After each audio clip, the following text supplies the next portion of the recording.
طيب يا دكتور احمد، احنا دلوقتي وصلنا بقى لمحطة القولون.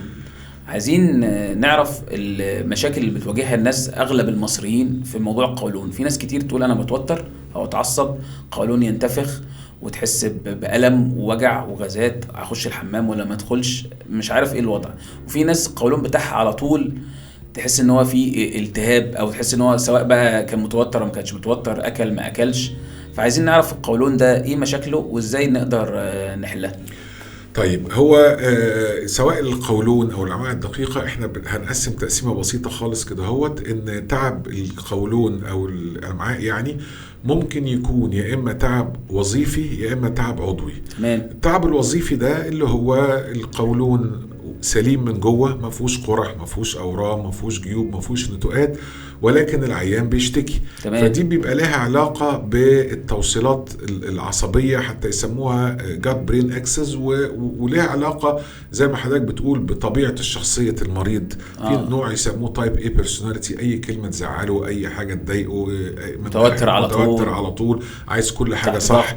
في نوع تاني يقول لك عنده حاجه اسمها جات هايبر سنسيتيفيتي، حساسيه او معدته حساسه زياده عن اللزوم. اللي هو زي ما بقول لك 5 ولا 6 ياكلوا نفس الاكله والاكله نظيفه وما فيهاش حاجه، تلاقي هو الوحيد اللي تعب، والخمسه التانيين يقول لك ده احنا كلنا اكلنا في نفس الاكله ولكن ما تعبناش زيك، انا الوحيد اللي تعبت. ففي حاجه اسمها جات هايبر سنسيتيفيتي. وزي ما قلنا برضو الانكزايتي، القلق والتوتر والاكتئاب والتفكير الكتير، كل دي بتشارك في ظهور اعراض الجهاز الهضمي العصبي او القولون العصبي. وما درسوا الموضوع ده لقوا ان هو له علاقه من الاول، الولاده البني ادم ده من اول وهو صغير، طبيعه شخصيته ازاي، اتنشأ في بيئه عامله ازاي، هل ابوه وامه كانوا بيتخانقوا مع بعض فترات طويله ولا لا. صح. الكلام ده كله مكتوب. وهو في المدرسه طبيعته ازاي، مثلا هو موحود ما بيكلمش الناس، ولا عصبي زياده ولا بتاع، بالظبط يعني، وتفاعله مع المجتمع. لقوا ان الحاجات دي بتاثر على الفسيولوجي، بتاثر على الحركيه بتاعه الجهاز الهضمي والانقباضات وكده.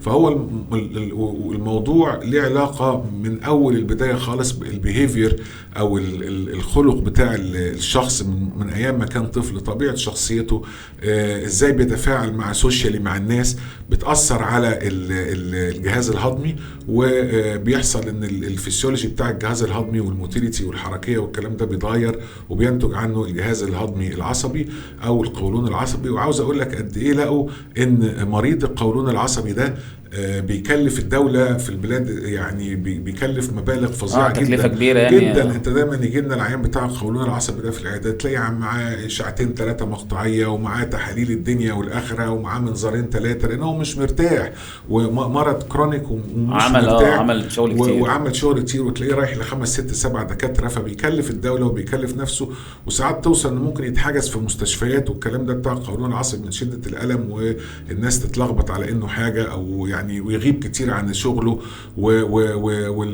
وحياته تبقى متلخبطه جدا جدا يعني الكواليتي اوف لايف بتاعته بتبقى متغيره.